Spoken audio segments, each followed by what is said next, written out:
warahmatullahi wabarakatuh. Kuliah kita hari ini itu masuki bab baru, yaitu unsur bangunan dari semen. Bahan bangunan dari semen atau beton itu memiliki beberapa material yang kita gabungkan menjadi satu. Jadi dikatakan bahwa bahan bangunan yang dibuat menggunakan perekat bisa dicetak di pabrik, kita sebut dengan pracetak, maupun kita cetak di tempat, itu disebut sebagai bahan bangunan dari semen atau beton. Terus dikatakan juga bahwa itu merupakan bahan bangunan yang bahan utamanya itu adalah bahan perekat hidrolis. Ini sudah kita pelajari minggu kemarin. Terus agregat atau pembungkus, ini juga kemarin sudah sempat kita singgung sedikit. Dan air dengan atau tanpa bahan tambahan atau bahan aditif. Bahan perekat hidrolis itu bisa seperti semen Portland, kapur dan pozolan, semen Portland dan pozolan, semen Portland dan kapur. Terus kalau misalnya kita lihat di gambarnya, jadi ada yang kalau misalnya di gambar yang di bawah itu ada gambar semen, terus ada fine agregat, ada coarse agregat, sama ada waternya. Terus selanjutnya adalah kita bahas dulu kalau agregat itu kita juga sudah bahas minggu sebelumnya. Itu ada beberapa jenisnya atau terdiri dari, yang pertama adalah kita sebut sebagai agregat anorganik alam. Itu bisa seperti tanah, yang dimana dia akan bersifat sebagai teras atau pojolan, pasir dan batu alam, batu apung, serat asbes, dan yang lain-lainnya. Terus ada yang namanya adalah agregat anorganik buatan. Itu seperti misalnya terak tanur tinggi, artificial light weighting, agregat atau ALWA, serat fly ash, dan sisa bakaran batu bara, dan sebagainya. Coba nanti dicek lagi di materi sebelumnya, itu kayaknya sudah pernah kita bahas. Terus ada yang namanya adalah agregat organik seperti pulp, limbah kayu, limbah industri, misalnya juga serat majun dari limbah industri tekstil, limbah pertanian, serat sisal, jute dari industri kapur goni, terus serat ijuk sabut kelapa, sekam padi, dan seterusnya. Kalau misalnya kita tinjau dari berat volumenya, jadi bahan bangunan semen atau beton itu kita bagi menjadi dua kelompok besar. Jadi kelompok yang pertama itu adalah bahan bangunan beton berat, di mana nanti berat volumenya itu pasti lebih besar daripada 1.200 kg per meter kubik. Nah, yang kedua itu adalah bahan bangunan beton ringan, itu berat volumenya lebih kecil daripada 1.200 kg per meter kubik. Bentuk unsur bangunan ini tergantung dari yang pertama adalah cara pemakaiannya. Ada yang tebal, tipis, bentuk balok, lembaran, pipa, kepingan, bentuk blok atau bata. Jadi bahan bangunan dari semen itu berbagai macam bentuknya, itu tergantung daripada pemakaiannya. Jadi kita coba cek jenis-jenis unsur bangunan dari semen berdasarkan bentuknya. Jadi yang pertama itu adalah bentuk bata atau blok. Jadi contohnya itu ada batako atau bata teras kapur, bata tanah semen, terus ada bata beton, bata untuk lantai atau jalan, atau yang dikenal dengan paving block, dan yang lain-lain sejenisnya. Terus jenis yang kedua itu adalah bata bentuk keping atau ubin. Ubin semen biasa, ubin teraso, genteng beton, atau semen asbes yang dibuat semacam sirap. Terus bentuk yang ketiga itu bisa bentuk lembaran. Jadi contohnya misalnya ada serat semen untuk langit-langit, semen asbes untuk langit-langit, terus ada atap, contohnya adalah rata-rata atap rata atau atap gelombang, atau juga bisa untuk dinding. Terus ada bentuk pipa, jadi contohnya itu bisa pipa beton tanpa tulang atau pipa beton dengan tulangan. Terus ada yang berbentuk balok atau tiang, itu bisa tiang kabel listrik, tiang pancang, atau balok jembatan. Terus yang terakhir itu ada mungkin bentuk-bentuk khusus, itu bisa bak beton atau kloset, septic tank, talang, balok tanda jalan, saluran terbuka, dan lain-lainnya. Jadi ada beberapa bentuk bangunan dari semen atau beton yang ada di sekitar kita. Yang sekarang kita coba bahas itu adalah unsur bangunan berbentuk bata atau blok. Mungkin beberapa kita sudah pernah bahas di materi-materi sebelumnya, jadi nanti mungkin kalau yang sudah kita bahas untuk diingatkan lagi, yang belum nanti silahkan coba kita pelajari lebih dalam lagi. Jadi yang pertama itu adalah bata tanah stabilisasi. Jadi bahan utamanya itu adalah tanah yang kita stabilisasi dengan kapur atau semen. tanah yang baik itu adalah tanah yang mengandung lempung kira-kira sebesar 10% sampai dengan 35%. Sisanya itu adalah tanah yang mengandung pasir. Proses pembuatannya sebenarnya sih hampir sama dengan cara kita membuat bata pada umumnya. Jadi yang pertama adalah tanahnya kita keringkan dulu pada suhu matahari. Terus kemudian nanti kita melakukan ayakan dengan diameter ayakan adalah lebih kecil daripada 5 mm. Terus proses pembuatannya itu yang ketiga adalah tanah kita campur dengan PC atau kapur lalu kita aduk secara kering. Campurannya itu bisa perbandingan yang pertama kalau misalnya menggunakan kapur itu bisa 3:1 jadi 3 tanah 1 kapur, atau bisa juga 1 tanah 2 pasir setengah kapur, 3 tanah 2 pasir 1 kerikil 1 kapur. Kalau menggunakan semen itu bisa 10 tanah 1 semen. Campuran paling gemuknya itu adalah 8 tanah 1 semen. Terus bisa juga adalah 8 tanah berbanding 2 pasir berbanding 1 semen, atau 9 tanah berbanding 3 pasir berbanding 6 kerikil, berbanding 2 atau 1 semen. Kalau menggunakan perekat kapur dan semen, itu perbandingannya bisa 4 tanah berbanding 1 pasir berbanding 1 kapur berbanding setengah semen, atau 2 tanah berbanding 1 pasir berbanding setengah kapur berbanding 1/4 semen. Dan yang proses keempat itu nanti kita campuran adukan kering, campuran yang diaduk kering dan setelah itu diaduk dengan ditambahkan dengan air sehingga nanti campuran kita itu kondisinya tidak terlalu basah atau tidak terlalu kering atau dalam kondisi kadar air optimum atau nanti kita sering sebut dengan maximum moisture density. Yang kelima itu adalah pencetakan atau pemadatan dilakukan dengan cara dipukul pakai palu kayu atau alat mekanis atau alat pengungkit yang kita sebut sebagai kimparem. Jadi gambarnya bisa sebagai berikut. Terus setelah batanya kita cetak, terus kita susun di tempat yang terlindung atau yang ada atapnya. Itu sebaiknya sih kondisinya dalam kondisi yang lembab. Nah, yang kedua, kalau tadi adalah bata dengan tanah distabilisasi, kalau yang ini adalah bata truss kapur atau yang bisa kita sebut dengan batako. Jadi sejenis dengan bata tanah stabilisasi, hanya tanahnya itu bersifat pozolan kalau yang menggunakan batako. Jadi bahan utamanya yaitu yang pertama adalah tanah bersifat truss atau pozolan, yang kedua itu adalah perekat kapur padam. Nah, agar hasilnya baik, jadi kehalusan truss alam itu nanti diatur sebagai berikut. Kalau dia untuk bata pejal itu aturannya adalah berbutir yang lolos ayakan 0,30 mm itu sebanyak 30 sampai dengan 60%. Butiran maksimumnya itu adalah 1/4 tebal bata, sebaiknya maksimum 10 mm. Kalau untuk bata berlubang itu butirannya itu harus lolos ayakan 0,30 mm berjumlah 30 sampai dengan 60%. Butiran maksimumnya itu adalah 2/3 tebal bata serta tebal tertipis tidak kurang dari 25 mm. Proses pembuatan batako atau proses produksi batako yang pertama adalah nanti pasir kita ayak dulu untuk mendapatkan pasir yang halus dengan menggunakan mesin atau ayakan manual. Terus pasir dan semen kita aduk sampai rata dengan menggunakan mesin pengaduk atau dengan secara manual, dan setelah rata kita tambahkan air sehingga nanti kita dapatkan adukan yang rata.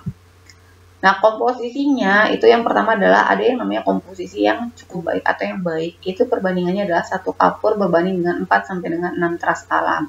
Nanti itu kuat tekannya itu bisa sampai dengan 70 kg per cm persegi. Kalau adukan yang lebih kurus, itu bisa kita menggunakan perbandingan 1 kapur berbanding 8 truss alam. Itu nanti kuat tekannya itu bisa sekitar antara 15 sampai dengan 25 kg per cm persegi. Terus proses produksi selanjutnya yaitu sama seperti bata tanah distabilisasi, bata truss kapur atau batako itu juga kita cetak dengan alat sederhana atau press ungkit kimparem atau dipukul dengan menggunakan palu kayu. Jadi ini skema alat press yang kimparem. Nah, ini adalah foto-fotonya kalau misalnya sudah dalam bentuk alat yang real. Kemudian kalau sudah dicetak adalah mengeringkan bataku mentah dengan cara diangin-anginkan atau kita jemur di bawah terik sinar matahari. Kalau tadi ada yang namanya bataku, ada yang namanya adalah bata beton atau kita sebut dengan konblok. Jadi kalau misalnya konblok itu bahannya adalah PC, semen Portland yang digunakan adalah jenis yang kelas pertama atau jenis semen hidrolis lainnya. Terus ada agregat anorganik mineral, misalnya pasir atau kerikil. Nanti syarat agregatnya sama dengan syarat untuk beton biasa, hanya besar butiran dan gradasinya aja yang sendiri-sendiri. Nah, agregat dari semua bahan agregat yang kita gunakan untuk membuat konblok itu bisa dalam bentuk batuan beku maupun batuan sedimen, tapi ada ketentuannya. Jadi ketentuan yang pertama itu adalah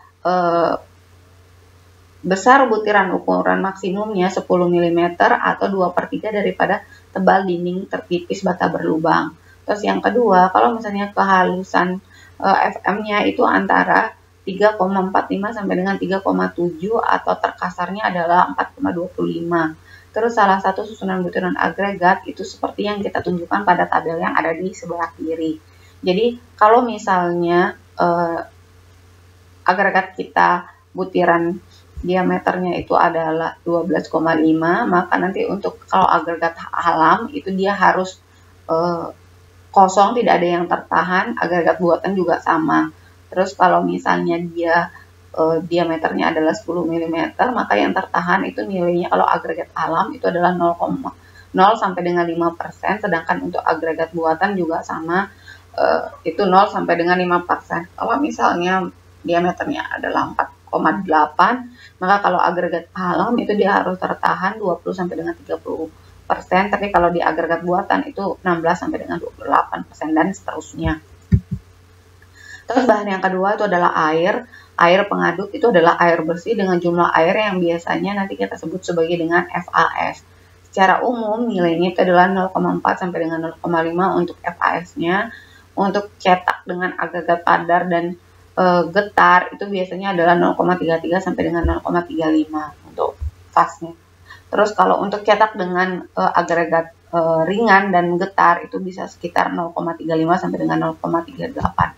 Apa sih FAS? FAS itu adalah faktor air semen atau nanti water to cementish ratio. Itu adalah rasio total daripada air termasuk dengan air yang terkandung di dalam agregat dan pasir terhadap berat total semen atau campuran beton. Jadi kalau misalnya kita membuat suatu produk dengan menggunakan campuran air dan semen, itu pasti akan kita menghitung FAS-nya atau faktor air semennya. Proses pembuatannya yang pertama adalah kita campur agregat alam. Jadi agregat alam itu yang pertama adalah perbandingannya 1 semen berbanding dengan 8 sampai dengan 12 agregat, bisa pasir plus kerikil, atau 1 semen bisa berbanding 7 sampai dengan 12 agregat untuk pecahan batu kapur, atau 1 semen berbanding dengan 8 sampai dengan 12 agregat untuk terak tanur tinggi. Kalau misalnya agregat ringan, itu bisa menggunakan 1 semen berbanding 6 sampai 8 agregat sisa bakaran batu bara, 1 berbanding 6 atau 9 agregat untuk lempung bengkah, 1 semen berbanding 4 atau 6 agregat untuk batu apung, dan 1 semen berbanding 5 atau 7 agregat untuk expanded slag. Sedangkan untuk lantai atau paving block itu biasanya menggunakan perbandingan 1 semen berbanding 4 atau 6 agregat kasar pasir. Setelah itu kita lakukan pencampuran atau pengadukan agregat, di mana nanti semen dan air kita aduk menggunakan alat pengaduk, bisa menggunakan adukan mekanis atau kita sebut sebagai rotary blade. Di mana setelah itu untuk agregat kasar, agregat dan semen itu kita aduk dulu secara kering kalau proses pencampurannya. Baru nanti kita tambahkan dengan air lalu kita aduk secara rata. Untuk agregat ringan, pertama dulu agregatnya dulu, baru kemudian kita campurkan dengan 2/3 air, kita aduk, baru kita tambahkan air sisanya. Setelah sudah diaduk, itu kita melakukan pencetakan. Jadi pencetakan bisa dilakukan dengan 2 proses, secara manual dengan secara mesin. Jadi kalau menggunakan mesin itu frekuensi getarannya bisa menggunakan 1500 rpm. Terus kalau manual itu hasilnya kurang merata dan pengerjaannya terlalu berat. kalau menggunakan mesin itu lebih baik dan lebih cepat selesainya. Jadi biasanya itu 30 detik penggetaran atau 10.000 sampai dengan 15.000 bata per hari. Terus perawatan dan pengerasan, setelah selesai dicetak kita biarkan mengeras di atas dasar cetakan selama 24 jam. Setelah itu dapat kita keraskan secara alami, membutuhkan waktu 21 hari atau 3 minggu. Jika pengerasan cara pencepatan cukup dengan tekanan uap rendah atau sebesar 8 atmosfer selama 7 hari, sedangkan dengan tekanan tinggi itu cukup selama 12 jam. Jadi ini juga bisa kita bisa kita keringkan dengan menggunakan oven. Terus pemakaiannya untuk konblok itu ada untuk dinding, untuk balok, untuk elemen prategang, atau bisa juga untuk lantai paving block. Kalau misalnya kita menggunakan untuk bata berlubang atau berongga, itu juga bisa kita gunakan. Itu shape-nya juga bisa dilihat sebagai berikut dan sudah kita pernah bahas sebelumnya di materi yang lalu. Nah, ini beberapa contoh pemasangan paving. Terus yang keempat itu ada yang namanya adalah beton gas atau cold cone, atau yang lebih kita kenal dengan sebutan adalah hebel. Disebut juga beton busa atau foam konkrit atau beton shell. Adalah beton yang mengandung gelembung-gelembung udara halus yang tersebar secara merata. Jadi bahan-bahan untuk membuat hebel itu adalah kapur padam, pasir silika halus, bubuk atau tepung aluminium itu bisa sebanyak 100 gram atau 300 gram untuk setiap meter kubik beton dengan berat isi sebesar 0,32 atau 0,96 kg per desimeter kubik. Nanti bahan itu bisa kita ganti kapur dengan visi dan pasir yang dicampur dengan fly ash. Proses pembuatannya, jadi yang pertama adalah kapur padam dan pasir silika kita campur, kemudian kita tambahkan dengan tepung aluminium dalam keadaan kering. Ingat catatannya adalah kering.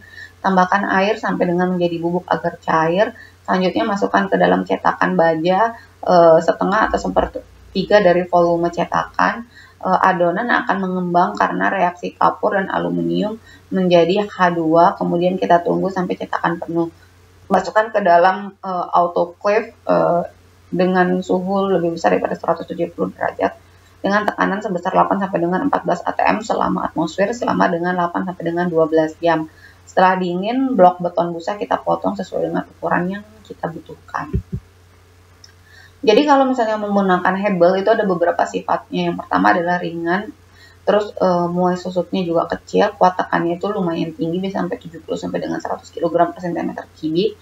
Daya serap air kecil meskipun berpori karena seolah disekat oleh busa, terus mempunyai daya isolasi suara dan panas yang baik karena adanya pori-pori, terus mudah digergaji dan dipaku. Mungkin sekian dulu materi kita hari ini. Sampai ketemu lagi nanti di materi selanjutnya. Wassalamualaikum warahmatullahi wabarakatuh.